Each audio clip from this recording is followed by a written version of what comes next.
শাহরুখ খানের সঙ্গে ওম শান্তি ওমের মাধ্যমে বিটাউনে পা রেখেছিলেন প্রথম ছবিতেই বাজিমাত। আর এরপর আর তাকে পিছনে ফিরে তাকাতে হয়নি। তিনি বলিউডের অভিনেত্রী দীপিকা পাডুকোন।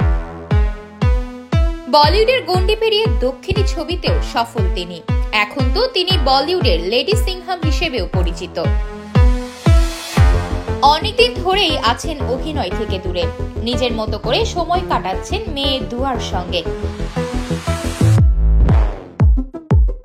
মাতৃত্বের পর এই প্রথমবারের মতো র্যাম্পে হাঁটলেন দীপিকা পাডুকোন, যার নজর কেড়েছে ভক্তদের। দীপিকার র্যাম্পে হাঁটার বেশ কিছু ছবি এবং ভিডিও এরই মধ্যে সোশ্যাল মিডিয়ায় প্রকাশিত হয়েছে। ফ্যাশন শো এর মঞ্চে টাইলোরেড প্যান্ট, টপ, ট্রেঞ্চ কোট, কালো লেদারের গ্লাভস আর মানানসই গয়নায় দীপিকা যেন রূপের মূর্ত প্রতীক হয়ে উঠেছিলেন। তার এই লুকই শো এর মূল আকর্ষণ হয়ে ওঠে। ভক্তরা তাকে আল্টিমেট বিউটি কুইন এবং আইকনিক বলে প্রশংসা করেছেন। কেউ কেউ তার স্টাইলের তুলনা করেছেন বলিউডের কিংবদন্তি অভিনেত্রী রেখার সঙ্গে।